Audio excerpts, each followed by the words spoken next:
अभी बज रहा है सुबह 6। दिन क्या है आज? फ्राइडे। तो हम निकल रहे हैं अपनी नई जर्नी पे। नमस्कार दोस्तों, आपका स्वागत है हमारे एक नए व्लॉग में। आज हम लेकर आए हैं एक बहुत ही रोमांचक रोड ट्रिप जिसमें हमने नोएडा से चोपड़ा तक का सफ़र तय किया है। और हाँ, इस बार हमने एक नए कैमरा सेटअप के साथ शूट किया है जिसमें हमने एक बिगनर की तरह कुछ गलतियां भी की है। इसके बारे में मैं बाद में बताऊंगा, लेकिन सबसे पहले हमारी जर्नी की शुरुआत कैसे हुई ये आपको जानना बहुत ज़रूरी है।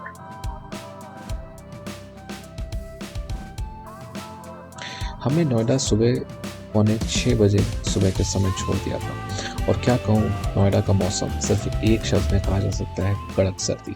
सफ़र की शुरुआत में ही हमें गहरा कोहरा मिला और हम सोच रहे थे कि कहीं रुक जाएं, पर हम मेरठ एक्सप्रेसवे पर थे और वहाँ रुकने का कोई ऑप्शन नहीं था। हमने कुछ वाहनों का पीछा किया और कभी कभी लोग हमारे पीछे भी आ गए। मेरठ के बाद सूरज देवता के दर्शन हुए और खिली धूप ने हमारा स्वागत किया और हमने थोड़ी देर के लिए रुकना सही समझा।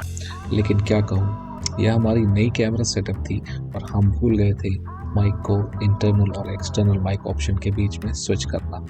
मैं सिर्फ ये एक्सप्लेन कर रहा था कि मेरा कैसा एक्सपीरियंस रहा इतने घने कोहरे में गाड़ी चलाकर। हम सही समय पर हरिद्वार पहुंच चुके थे। ऑलमोस्ट 11 बजे हमने हरिद्वार क्रॉस कर लिया था और हमारा जो पहला डेस्टिनेशन था वो था देवप्रयाग। जी हाँ, हम पहले भी देवप्रयाग गए हैं, पर देवप्रयाग में संगम घाट के दर्शन हमने अभी तक नहीं किए थे और हरिद्वार से देवप्रयाग 86 किलोमीटर 86 किलोमीटर ही रह गया था। पर ऋषिकेश क्रॉस करते करते हमें काफ़ी वक्त गुजर गया और यहाँ से हमारी जो मेन जर्नी है, जो मुख्य जर्नी होती है, वो स्टार्ट होती है पहाड़ों की।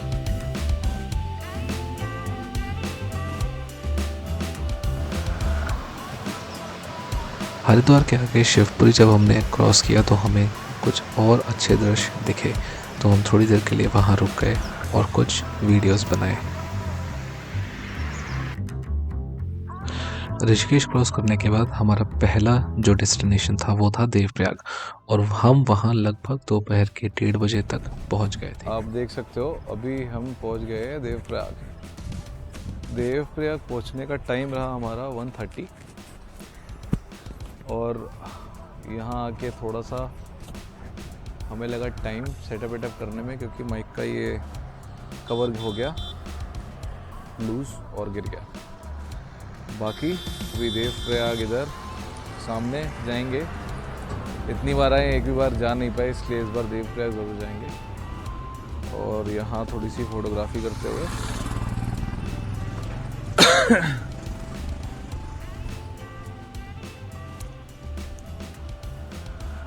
अब देखिए कलर, ये है गंगा नदी का कलर।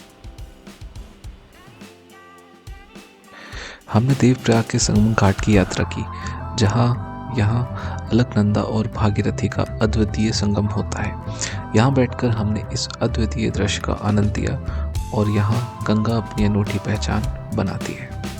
देवप्रयाग को हिंदू धर्म में बहुत महत्वपूर्ण माना जाता है और यह आपको एक शांतिपूर्ण अनुभव कराता है। ये एक छोटा सा ट्रैक है जो कि आपको मेन हाईवे से कम 200 से 300 मीटर नीचे की ओर जाना पड़ता है और यहाँ की शांति, सुंदरता और धार्मिकता ने हमें एक अद्वितीय अनुभव दिया। अगर आप भी शांतिपूर्ण भावना का अनुभव करना चाहते हैं तो देवप्रयाग ज़रूर आएं।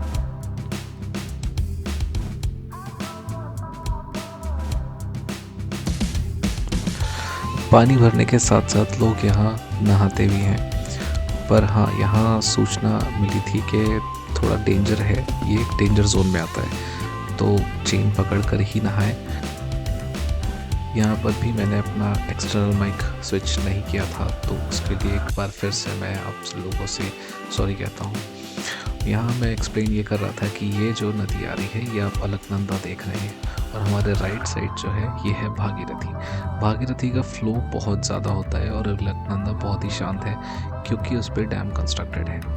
यहाँ मैंने यही एक्सप्लेन किया था और यहाँ का पानी बहुत ठंडा होता है। मैंने जो अब तक जहाँ भी मैंने अपने घाट पे जाके पैर रखे हैं, मगर यहाँ का पानी सबसे ज़्यादा ठंडा था। मेरे पैर सुन्न हो गए थे लगभग।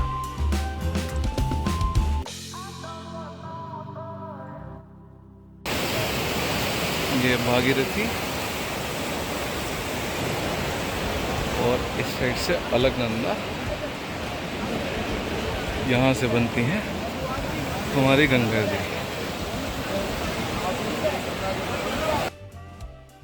देवप्रयाग में 1 घंटा बिताने के बाद लगभग 2:30 बजे या 2:45 बजे के आसपास हम निकले अपने नेक्स्ट और अपने पहले दिन के लास्ट डेस्टिनेशन के लिए, जो था श्रीनगर। श्रीनगर पहुंचते हुए हमें थोड़ा सा मुश्किलों का सामना करना पड़ा। होटल ढूंढने में थोड़ी सी परेशानी हुई और हमारा थोड़ा सा एक्सपीरियंस पुराने होटल जहां हम रुकते थे वहां से थोड़ा सा बेकार गया, अच्छा नहीं गया। पर हाँ, लास्टली हमने होटल लिया और नेक्स्ट डे हम निकल पड़े थे अपने नए डेस्टिनेशन चोपता। श्रीनगर पहुंचने के बाद मुगलों ने अपना असली रंग दिखाना स्टार्ट कर दिया और बहुत ढूंढने के बाद हमें एक ठीक ठाक होटल मिला। उसके बाद अभी हम निकल रहे हैं चोपता के लिए। सेकेंड डे हम निकल चले थे चोपता के लिए श्रीनगर से और ठीक 9 बजे हमने श्रीनगर छोड़ दिया था। इस व्लॉग में हम आपके लिए लाए हैं एक नया व्यू। जी हाँ, जैसा कि मैं पहले भी बोलता आ रहा हूँ कि डेस्टिनेशन इतना मैटर नहीं करती जितना कि जर्नी, और हम इस बार साइड व्यू के साथ आपको पूरी जर्नी का दिखाएंगे एक नज़ारा। लेफ़्ट साइड में जो व्यूज़ होते हैं हमेशा मिस कर देते हैं पहाड़ों पे, जो कि बहुत ज़्यादा इम्पोर्टेंस रखते हैं क्योंकि वहीं से हमें वहाँ की जो सुंदरता है वो झलकती है, वो दिखती है। और इस बार श्रीनगर से चोपता तक हमने साइड व्यू भी कैप्चर किया है, जो कि जहाँ जहाँ भी हमें अच्छा लगा, जो कि बहुत ही खूबसूरत नज़ारे थे, वो हमने कैप्चर किए और वो हम आपके लिए लेकर आए हैं। तो आप देखिए और एंजॉय करिए।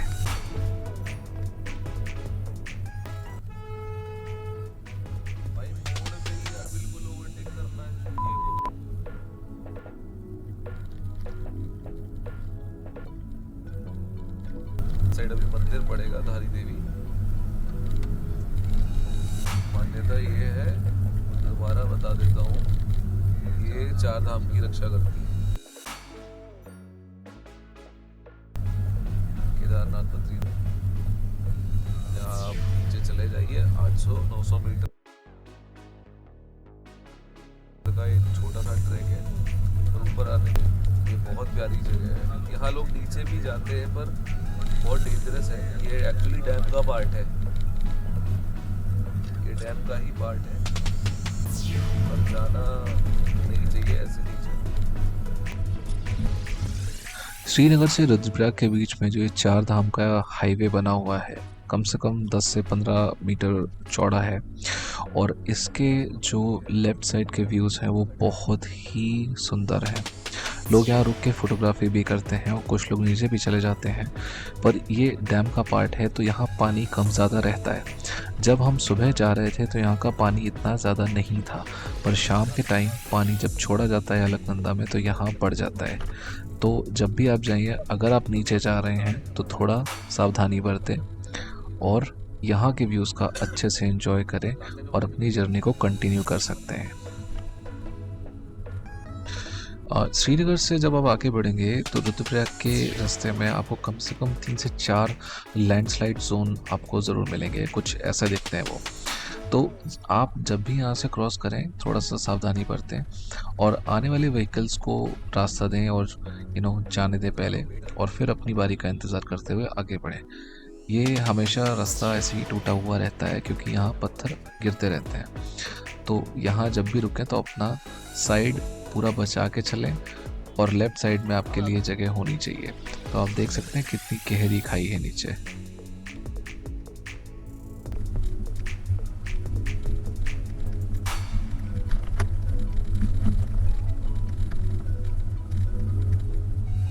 ये रुद्रप्रयाग का मेन कट है। यहाँ से अगर आप चोपता के लिए जा रहे हैं तो आप लेफ़्ट ही लीजिएगा और राइट साइड जो रोड गई है वो इन सिटी रुद्रप्रयाग से जाती है, तो वहाँ हमेशा जाम लगा रहता है।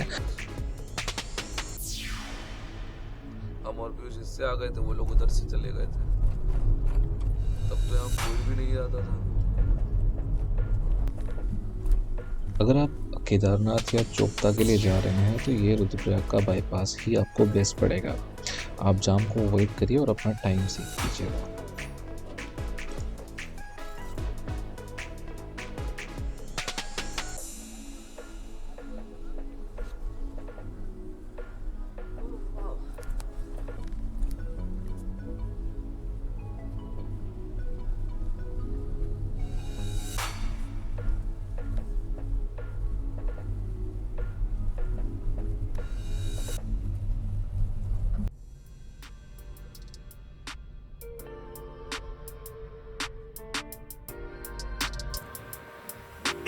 अभी हो रहा है ऑलमोस्ट 11। ब्रेकफास्ट कर लिया, सबसे बेस्ट ब्रेकफास्ट अगस्त्य मुनि के आगे। बहुत ही शांत जगह, सीनिक व्यू के साथ में। प्रॉपर्टी है, पराठे खाइए, चाय पीजिए। तो यहाँ हमने ब्रेकफास्ट कर लिया, अभी हम आगे बढ़ेंगे चोपता के लिए और उम्मीद ये है कि रास्ता ठीक ठाक है।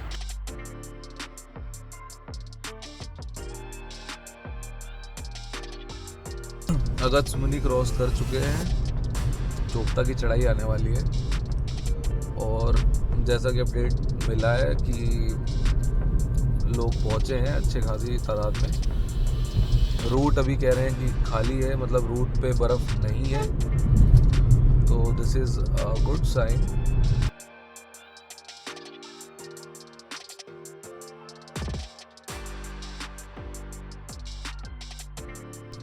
बहुत अच्छी लगने अगस्त्य मुनि के पास में चोपता के लिए राइट साइड से एक और रास्ता जाता है जो कि ये है। यहाँ से भी आप जा सकते हो, बट ये बहुत ही ज़्यादा सुनसान रास्ता होता है, ज़्यादा लोग नहीं जाते हैं। बाइक्स के लिए बेस्ट रास्ता है, 4 व्हीलर्स को थोड़ी प्रॉब्लम हो सकती है क्योंकि रोड कंडीशन अच्छी नहीं है। सामने जो रास्ता देख रहे हैं, अब ये राइट साइड से कटेगा चोपता के लिए, लेफ्ट साइड आप जाएंगे तो केदारनाथ। लेफ्ट साइड के लिए ब्रिज गया है, ये जाता है केदारनाथ, और राइट साइड अगर आप चले जाओगे तो ये जाएगा चोपता, और केदारनाथ है यहाँ से 60 किलोमीटर। ये आप स्टार्ट कर रहे हो चोपता का मेन जो बाकी का रोड है, यहाँ से रह जाता 27 किलोमीटर।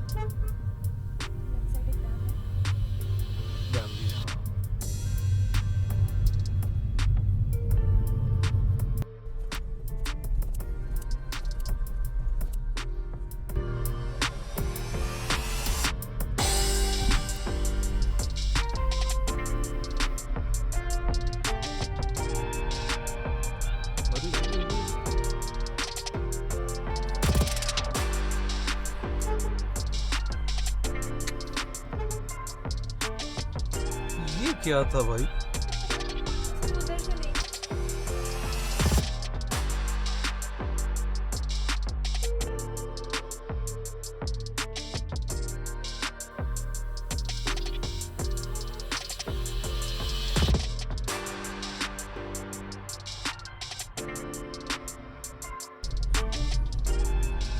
आधी चढ़ाई चढ़ने के बाद अभी 16 किलोमीटर और रह गए, और यहाँ बहुत मुश्किल से चढ़ रही है गाड़ियाँ। चढ़ने में दिक्कत नहीं है, मगर गाड़ी चलाने में दिक्कत है क्योंकि सिंगल लेन रोड है। डरोगे तो फिर कैसे करोगे, चलते रहो बस। तो भाई बस इतना ही है कि चढ़ाई करने के लिए आपको और जल्दी निकलना चाहिए। हमने जो गलती की वो आप लोग मत करिएगा। हम लोगों ने जीपीएस का भरोसा कर लिया, जीपीएस का भरोसा भी मत कीजिएगा।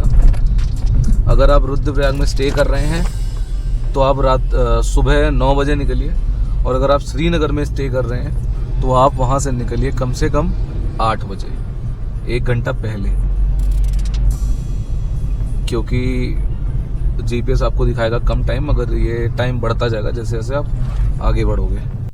चोपता की चढ़ाई करते वक्त बहुत ही ध्यानपूर्वक गाड़ी चलाने की ज़रूरत होती है क्योंकि एक सिंगल लाइन रोड है और इसका मेंटेनेंस अभी तक नहीं हुआ है। तो ध्यानपूर्वक गाड़ी चलाइए और टाइम से पहले निकलिएगा, जैसा कि मैंने बताया। चोपता की चढ़ाई कवर करते हुए हमारे साथ एक छोटा सा इंसिडेंट भी हुआ। सामने जो ट्रैवलर आप देख रहे हैं, यहाँ बहुत सारे ट्रैवलर आपको मिल जाएंगे जो कि होम स्टे वगैरह, जो कि ट्रैवल एक टूर ले जाते हैं। इस ट्रैवलर से एक बैग था जो कि ऊपर से इसके टर्न लेते हुए गिर गया, पर इस ट्रैवलर का जो ड्राइवर था और जो भी कंडक्टर थे और लोग थे, उन्होंने ध्यान नहीं दिया और वो आगे चले गए। ये बात हमने नोटिस करी और इनका बैग हम लोगों ने उठाना उचित समझा, क्योंकि आप चोपता में जा रहे हैं और किसी का बैग, उसकी पूरी पैकिंग होगी और वही ना हो तो वो क्या करेगा वहाँ। तो हमने उसका बैग कलेक्ट किया और लक की बात ये रही कि वो ट्रैवलर ज़्यादा आगे नहीं गया था, होम स्टे उसका पास में था। तो हम शायद आधा किलोमीटर 1 किलोमीटर के बाद में इस ट्रैवलर को हम लोगों ने ट्रैक किया और वो बैग उसके राइटफुल ओनर तक हम लोगों ने पहुंचा दिया। अब हम लोग ऑलमोस्ट चोपता पहुंच चुके हैं। 7 किलोमीटर अभी भी बाकी है, मगर मेन जो चढ़ाई है वो हमने टच कर ली है। जो लोग यहाँ आ चुके हैं उन लोगों को आइडिया चल गया होगा, आइडिया पता हो गया होगा कि यहीं से चोपता की बाउंड्री स्टार्ट हो जाती है आपकी। यहाँ से जंगल घना हो जाता है। बज गया है दिन का 1:45। अब 1:45 हो चुका है हम लोग को पहुँचते पहुँचते। तो शायद हम ट्रैक पूरा नहीं कर पाएंगे, क्योंकि हमको आज ही वापस भी जाना है नीचे। तो आपको, हाँ, होटल्स आपको यहाँ नहीं मिलेंगे, पहले बता दूँ। ये गिने चुने होटल्स हैं और ये बहुत आपको क्या कहते हैं कॉस्टली पड़ सकता है। अगर आप चोपता में ही स्टे करना चाहते हैं तो आपके पास 2 ऑप्शन होते हैं।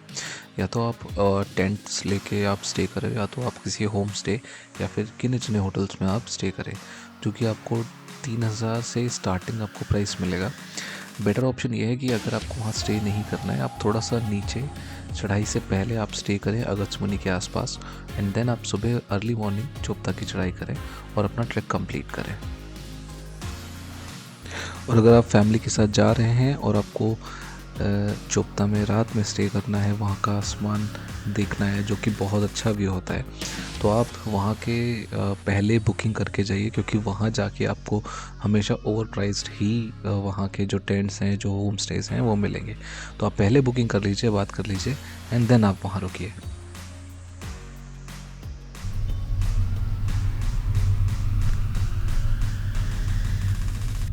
तो भाई अपडेट ये है कि रास्ते में भी स्नो थी।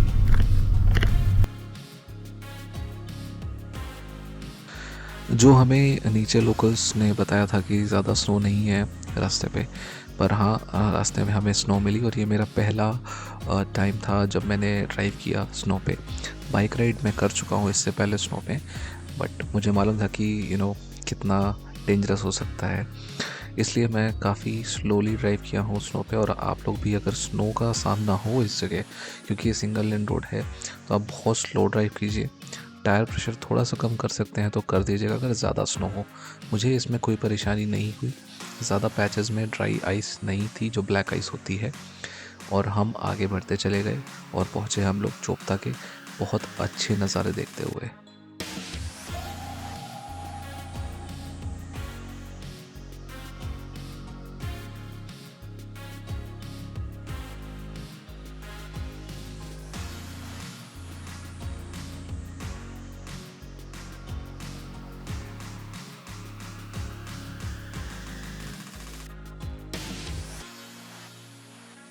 जब हम इतनी ऊंचाइयों तक पहुंचते हैं, आसमान एक नया और साफ कैनवस की तरह दिखाई देता है। देखिए ये सारी सुंदरता और यहाँ का हर एक पहाड़, लगता है जैसे भगवान ने खुद यहाँ अपना छाप छोड़ा हो।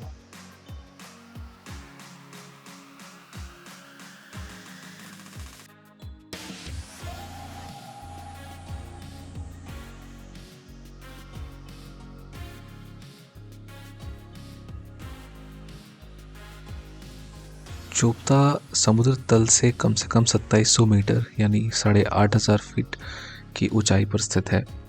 और यहाँ से आपको नंदा देवी, त्रिशूल पर्वत और भी अन्य पर्वतों के व्यूज़ दिख जाएंगे।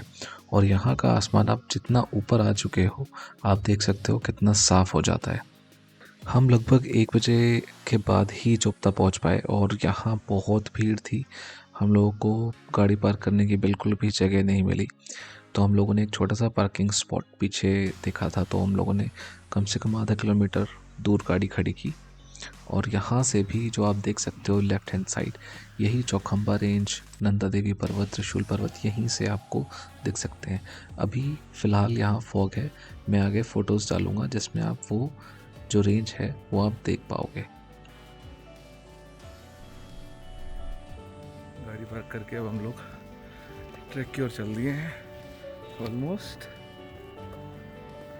2 बज गया है, पौने 2 हो रहा है।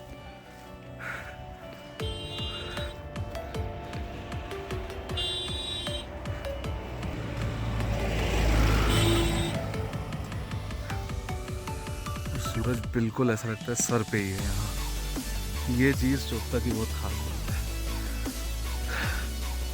ऐसा लगता है बिल्कुल सर पे आ गया है सूरज। अभी हमें वहाँ जाना, बिल्कुल टॉप पे वो है, नहीं जा पाएंगे यार, 2 बज रहे हैं। इतने डरे तो वापस आना चाहिए था हमको। अब ये हम चोपता का ट्रैक स्टार्ट करते हुए, ये है मेन द्वार। अब यहाँ से ट्रैक स्टार्ट करेंगे। जय हो तुंगनाथ बाबा।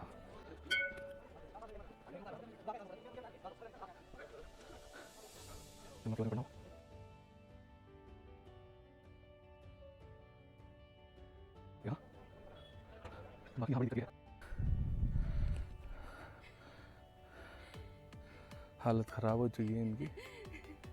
और यहाँ एक तो सबसे ख़राब बात ये पता चला ये है कि लोकल गांव वालों और गवर्नमेंट का जो भी, अब पता नहीं, मुझे तो चेक पोस्ट वालों ने बताया कुछ इशू चल रहा है, तो वॉशरूम कंस्ट्रक्शन वगैरह अब ये जानबूझ के नहीं करने दे रहे या हो नहीं रहे। तो अपडेट ऐसा है, आपको आना है तो आप स्टे लो सिर्फ वॉशरूम करने के लिए, या तो आप दाएँ बाएँ हो लो। ट्रैक के लिए 200 रुपये पर हेड फीस पड़ेगी आपकी।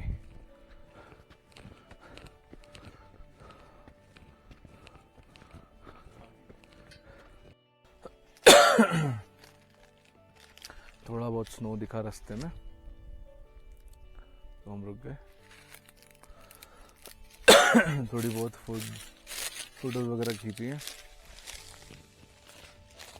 बता रहे आगे बहुत स्नो है, मगर फिर भी। एंड हम लोग तो सोच रहे हैं कि वापस ही चले हैं।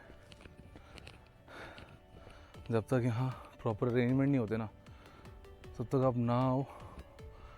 बेटर ऑप्शन ये है कि आप ओली चले जाओ, वहाँ आप कम से कम स्टे का पैसा दोगे, वर्थ तो है। यहाँ तो कुछ भी नहीं है आपके लिए, गवर्नमेंट भी नहीं है, पुलिस तो गायब ही है।